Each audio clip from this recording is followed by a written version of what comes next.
9번 문제. 기업 T가 명목 원금 1억, 원금 또는 액면가 1억, 1년 만기 변동금리를 지급하고 8% 고정금리를 수취하는 5년 만기 이자율 수합계약을 3년 6개월 전에 체결했다네요. 계약 체결로 3년 6개월 경과됐으니까 현재 시점 기준은 얼마 남아있어? 만기일까지 1년 6개월 남아있겠네요.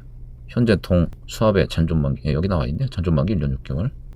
현재 가치 계산 후에 활용되는 6개월 1년 6개월 만기 현물이자율 6개월 이자 연 10%, 1년 6개월 이자 연 11%, 직전 현금으로 교환 시점에 1년 만기 변동금리 10.5%.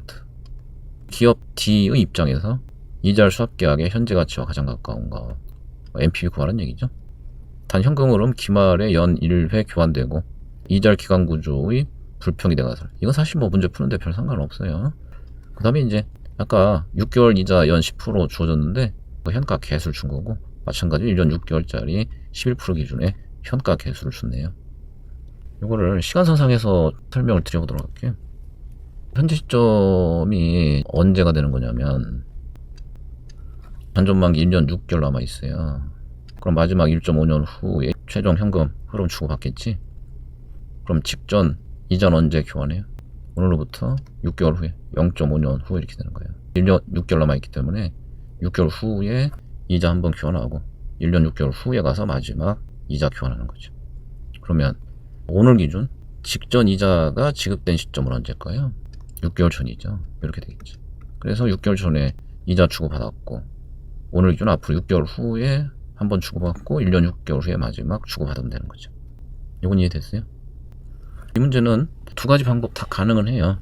채권 가치로 접근해도 되고 이자들만 정산해 접근하는 것도 가능하단 말이에요. 채권 가치로 접근한다면 우선 고정금리 채권 어떻게 될까? 6개월 후에 고정금리 이자, 그 다음에 1년 6개월 후에 원리금 이렇게 되겠죠. 볼까요? 원금 1억, 고정 8%야.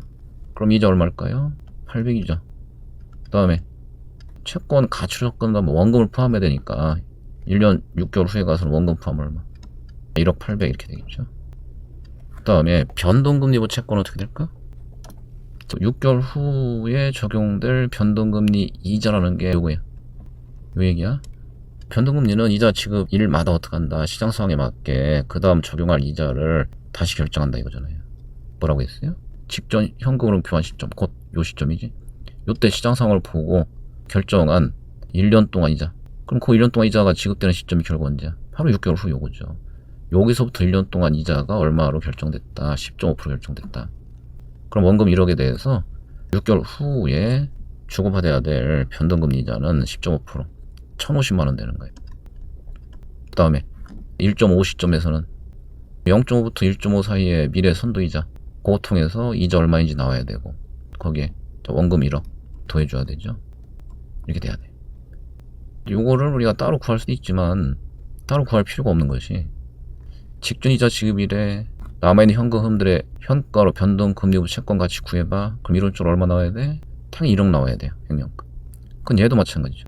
0.5 시점 6개월 후에 이자 지급 직후 변동금리부 채권의 가치를 다시 구해. 이자 지급일이 채권 가치 구한다는 얘기는 다름이 아니고 이 시점 기준 남아있는 현금 흐름의 현가를 구한다는 얘기예요. 그럼 얘가 얼마인지 몰라도 이론적으로 얘는 무조건 얼마다. 액면가가 되는 거예요. 이렇게 되는 거예요. 이걸 기간을 좀 더 확장해서 얘기하면, 만약 이 수합계약의 잔존만기가 2년 6개월에 가정해볼까요? 그럼 여기 현금이 또 남아있겠지. 그럼 모든 현금 흐름들의 이자 지급일 기준의 현가는 항상 얼마다? 액면가다 이런 뜻이에요. 여기까지 확인이 되면 최종 오늘 기준 수합 가치를 구해야 되잖아. 고정금리부 채권 가치는 현금 흐름 다 확정됐잖아요. 6개월 후 800, 1년 6개월 후 1억 800이니까 얘들을 각각에 맞는 이자율로 현가 구하면 돼. 6개월 동안 현가 계산 후에 필요한 이자율이야. 6개월 이자가 얼마야? 10%지. 그럼 6개월 후 거 800만 원은 10% 할인하면 되는 것이고 1년 후 거 1억 800은 11% 할인하면 되죠. 단 기간이 이건 0.5년, 1.5년이야. 아시겠어요? 맨 밑에 계산 편하게 하라고 개수까지 줬잖아. 현가 개수를 줬어.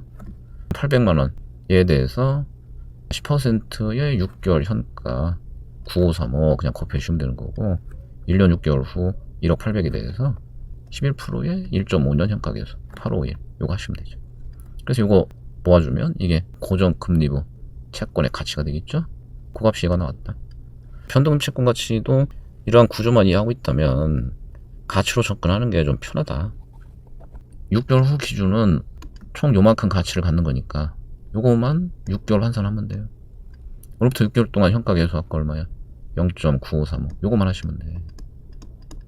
그러면 말로만 이해하기가 좀 복잡한 느낌이 있었던 519페이지에 거의 맨 마지막 이자 지급일 사이의 변동 금리부 채권 가치 다시 한번 보세요. 뭐라고 되어 있어요?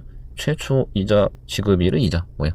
1,050만 원이야. 최초 이자 지급일 이자 1,050만 원. 거기다가 원금을 더해서 또는 액면가 더해서 그 현가를 구해주면 된다. 그게 왜 얘기야? 왜?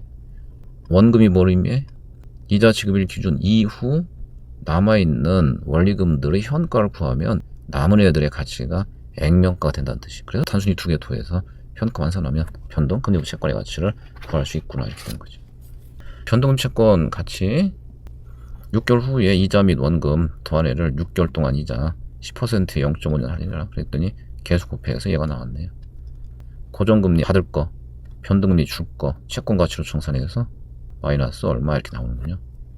물론 변동금 채권 가치가 좀 복잡하다 생각되면 이자들끼리 정산하는 방법을 써도 되잖아. 만약 그렇게 접근한다면 어떻게 될 거냐 한번 보실게요.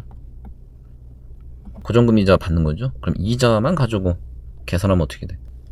고정금 이자는 800만 원씩이었잖아. 6개월에 800, 1년 6개월에 800. 변동금 이자 6개월 후 거 1050까지는 확인됐죠. 그러면 이자로 정산할 땐 요게 핵심이야. 뭐가 필요해? 0.5년부터 1.5년 사이에 선도이자가 필요한 거죠. 0.5에서 1.5 사이에 선도이자. 걔는 이제 어떻게 하면 돼? 1.5년 동안 이자 요거 알고 있다면 걔 1.5승 거기 어떻게 하면 돼? 0.5년 동안 이자 요거 0.5승 그리고 나머지 한 기간 선도이자죠. 0.5부터 1.5까지의 선도이자 요 균형식 만들어서 얘를 통해 요거 구해내면 돼요. 선도이자 방금 쓴 게 요거야. 1.5년 총 이자가 0.5년 이자에 0.5부터 1.5 사이에 선도이자 이렇게 돼야 되지. 그럼 요 이자율들 필요하잖아요. 현가 계수가 주어져 있었죠. 그 현가 계수를 역수 취해주면 뭐가 되는 거야? 얘들이 바로 나오는 거야. 1.5년짜리 1년 6개월짜리 1.11 1.5승분의 2 있잖아. 걔 역수 취하면 뭐가 나와? 1.11에 1.5승 나오겠지. 요거야. 그 다음에 6개월치 10%짜리 0.5승 분의 1이 주어졌으니까 걔 역수 취하면 얘예요. 그걸 적용하게 되면 뭘 찾을 수 있다.